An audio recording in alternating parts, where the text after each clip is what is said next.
Shalom bagi sahabatku di dalam Tuhan Yesus Kristus lewat dunia maya. Hari ini saya menjumpai para sahabat dengan membawa tema yang baru, yakni kajian ilmiah hasil studi perbandingan agama. Nah, para sahabatku, saya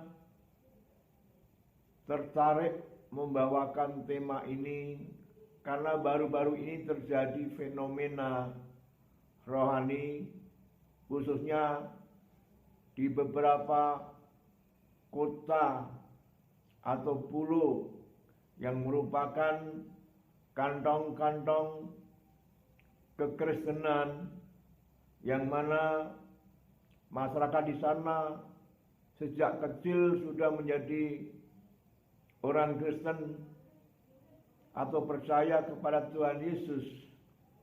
Tetapi baru-baru ini sebagian di antaranya sangat signifikan jumlahnya, mereka berbalik dan meninggalkan Tuhan Yesus Kristus, sehingga nama-nama rohani seperti Yohanes, Petrus,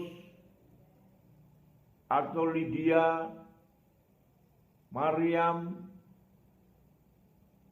belum tentu mereka percaya Tuhan Yesus lagi, karena sebagian di antara mereka sudah berpindah keyakinan. Nah, sangat disayangkan bahwa tak telah mungkin muncul keraguan-raguan dan kebimbangan, tetapi analisa saya terlalu terburu-buru untuk menjatuhkan pilihannya meninggalkan Yesus dan berpaling kepada keyakinan baru yang sebagian di antaranya sepertinya terlalu tergopoh-gopoh, terlalu keburu-buru sebelum menganalisa tujuan yang dituju keyakinan yang baru itu, tiba-tiba berpaling meninggalkan Yesus. Nah, ibarat seseorang dalam dunia dagang, tak kalah dia memilih dari pedagang satu dan merasa barangnya kurang berkualitas atau tidak baik, harusnya tak kalah berpindah ke pedagang berikutnya. Dia juga harus teliti memeriksa barang itu. Misalnya barang itu buah mangga. Nah, kalau merasa pedagang yang pertama tadi buah mangganya kurang menarik atau cacat atau busuk, harusnya pun setelah dia berpindah ke pedagang kedua, meneliti secara detail, memeriksa secara teliti, apakah memang mangga yang dijualnya pedagang kedua itu lebih baik daripada pedagang yang pertama. Nah, untuk itulah dalam sebuah keyakinan, mungkin kita bisa memetik pelajaran ini. Jadi kalau berpindah agama tentunya tidak dilarang oleh pemerintah karena hak beragama dilindungi oleh undang-undang. Tetapi sangat disayangkan kalau seandainya ada saudara-saudara saya yang dulu Kristen sejak kecil, tiba-tiba berpindah agama sebelum mengetahui sejauh mana kajian ilmiah tentang agama yang dituju. Dan untuk itu saya ingin menyampaikan yakni kajian ilmiah hasil studi perbandingan agama. Nah, keyakinan apapun di dunia ini hampir rata-rata memiliki kesamaan. Ya, walaupun juga ada perbedaan. Tapi kita akan membahas kesamaan dari beberapa keyakinan yang ada di dunia ini. Nah, semua agama di dunia ini atau keyakinan meyakini bahwa pihak yang disembahnya, apapun sebutannya, mereka yakin bahwa yang disembahnya firman-Nya atau perkataannya atau janjinya pasti jadi kenyataan. Dalam bahasa yang sederhana adalah firman-Nya pasti jadi, janjinya pasti terbukti.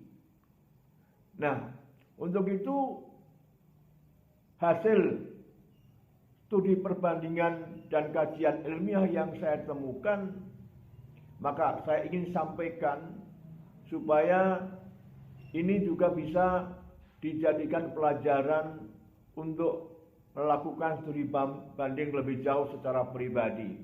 Nah, sekali lagi bahwa kesamaan yang pertama, tiap agama yang meyakini bahwa yang disembahnya firman-Nya pasti jadi kenyataan.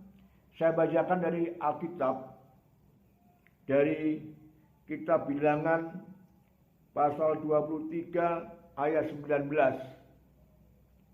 Demikian bunyinya. Allah bukanlah manusia sehingga ia berdusta, bukan anak manusia sehingga ia menyesal. Masakan ia berfirman dan tidak melakukannya, atau berbicara dan tidak menepatinya. Bilangan 23 ayat 19. Nah, para sahabatku, jadi Alkitab menggariskan secara tegas bahwa Allah ketika berjanji, ketika berfirman, tidak mungkin Allah berdusta. Tidak mungkin Allah tidak melakukan apa yang Ia janjikan. Jadi dengan kata lain bahwa Allah dalam Alkitab menyatakan dirinya bahwa Allah tidak mungkin berbohong. Allah tidak mungkin berdusta. Apa yang dijanjikannya pasti digenapi. Apa yang difirmankan pasti akan dilakukan atau menjadi sebuah kenyataan. Nah, untuk itu para sahabatku, jadi kalau Anda ingin katakanlah berniat untuk berpaling meninggalkan Yesus, ada baiknya juga cari kriteria ini. Ya. Apakah memang yang kita tuju sesembahan selain dalam Alkitab, firman-Nya jadi kenyataan? Kenapa? Karena itu kriteria syarat yang utama. Bahwa Allah tidak mungkin berbohong dan tidak mungkin tidak melakukan apa yang dijanjikannya. Sangat disayangkan kalau seseorang seperti tadi beli mangga.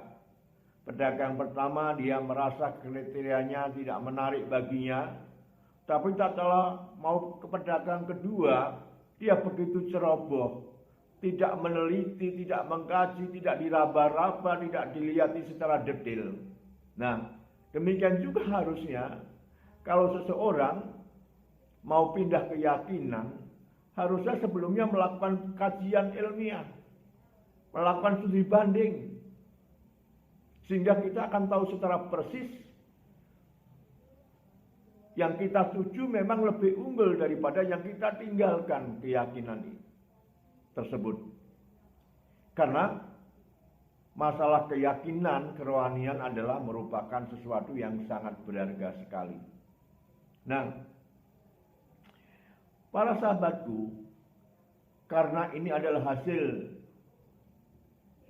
studi perbandingan agama, maka para sahabat bisa membandingkan dan membaca dan menelaah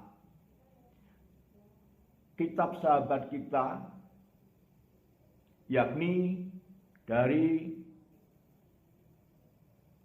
kitab suci Al-Quran, dari surat Al-Baqarah ayat 117.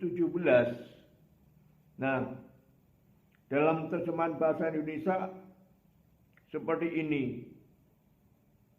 Dari kitab Al-Quran terjemahan berkata, Allah pencipta langit dan bumi, dan jika dia memutuskan perkara, maka sungguh dia hanya mengatakan kepadanya, jadilah, maka jadilah ia.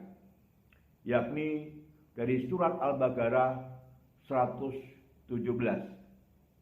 Nah, para sahabat, jadi sahabat sebelah keyakinannya pun meyakini bahwa yang disembahnya, firman-Nya juga jadi kenyataan. Dia hanya mengatakan kepadanya, jadilah, maka jadilah ia. Dan nanti bisa dihubungkan dengan bunyi surah-surah yang lain, di antaranya Yasin 82, disambung juga dari ayat 22 sampai 23 yang pada dasarnya intinya sama, bahwa sesembahan sahabat sebelah meyakini dan terdapat bukti tertulis atau de jure atau deskriptif bahwa yang disembahnya, firman-Nya pasti jadi kenyataan. Nah, masalahnya jika kita berbicara tentang kajian ilmiah, kalau sebuah penelitian ilmiah, maka antara data dengan fakta merupakan kesatuan yang tidak bisa dipisahkan. Tidak boleh dalam penelitian ilmiah hanya data tanpa fakta. Karena tadi sudah disinggung di depan bahwa ini adalah kajian ilmiah. Nah, bagaimana dengan firman Tuhan?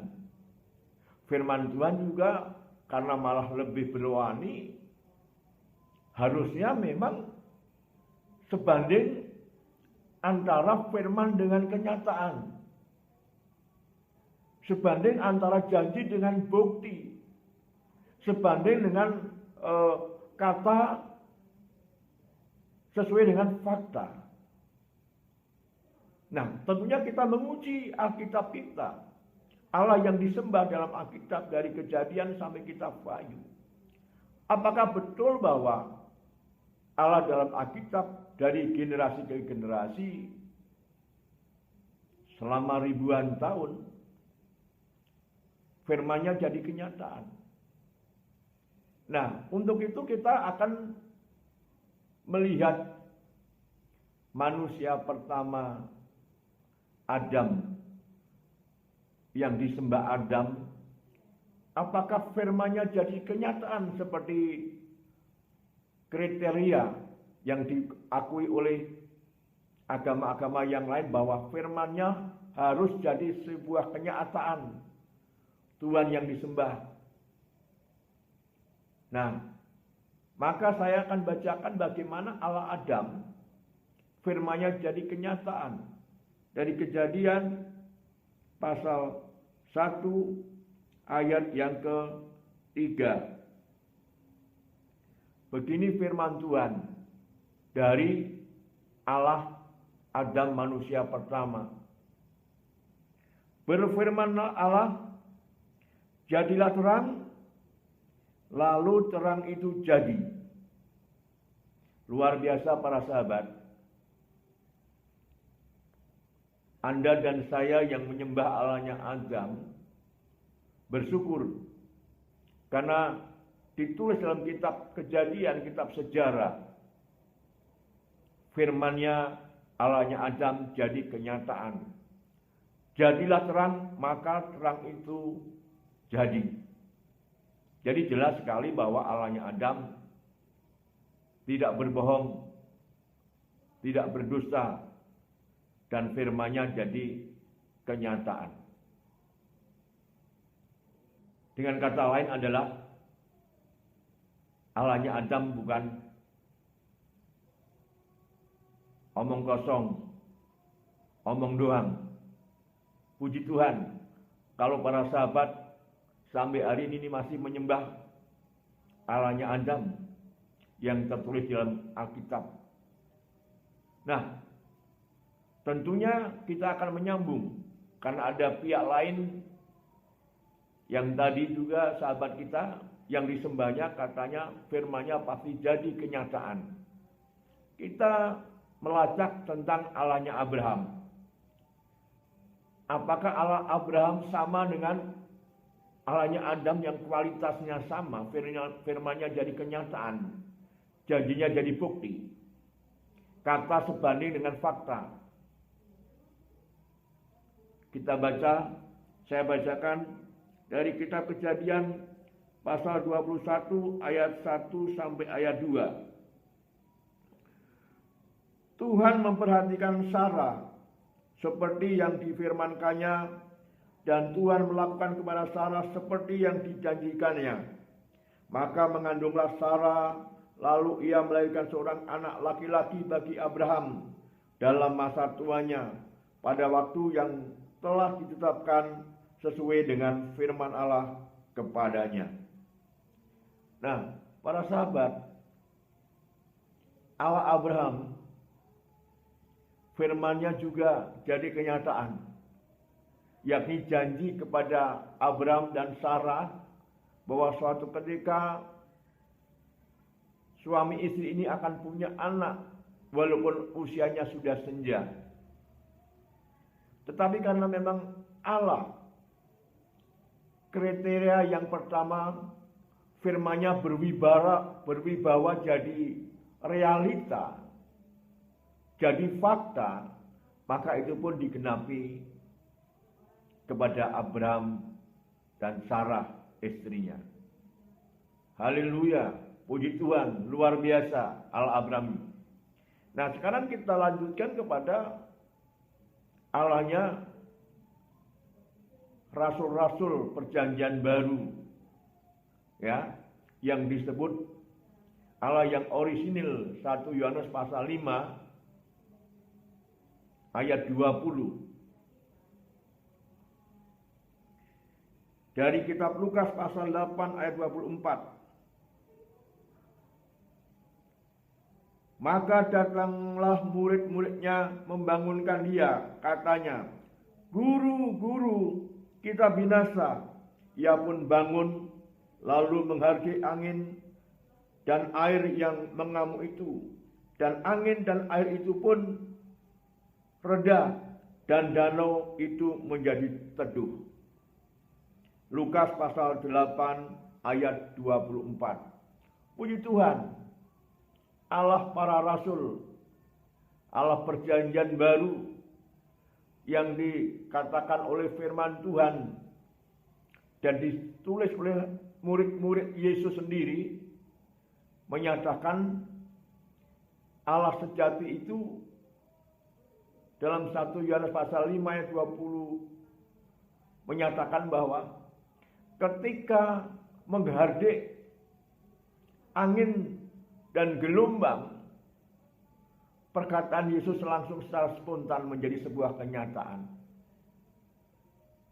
Berarti Allah dalam Alkitab semenjak dari kitab Kejadian, ya, yakni Allahnya Adam, Allah Abraham, mungkin juga Allah Musa dan lain sebagainya, tidak satu persatu saya singgung. Kenapa?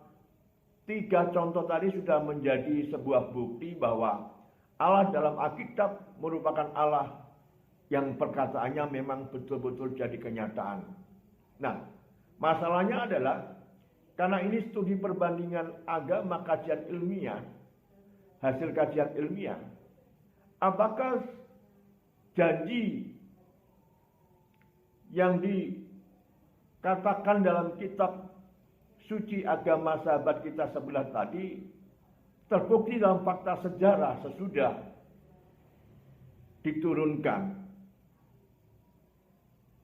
sesudah sekian abad Masehi berlalu. Nah, untuk itu para sahabat, silakan Anda meneliti dan mengkaji apakah sama-sama seperti Allah dalam Alkitab, Allah sahabat sebelah, bahwa firman-Nya jadi kenyataan. Silakan dalami, baca, dan telaah secara mendalam, secara ilmiah, yakni data sebanding dengan fakta, firman sebanding dengan kenyataan, janji sebanding dengan bukti, sehingga Anda bisa melihat, menelaah, mempertimbangkan, dan mengambil kesimpulan sendiri bahwa sebenarnya mana kebenaran unggul dan mana kebenaran yang tidak unggul. Untuk itu, sampai di sini, dan kita akan bersambung dengan tahapan-tahapan pembahasan berikutnya. Tuhan memberkati. Amin.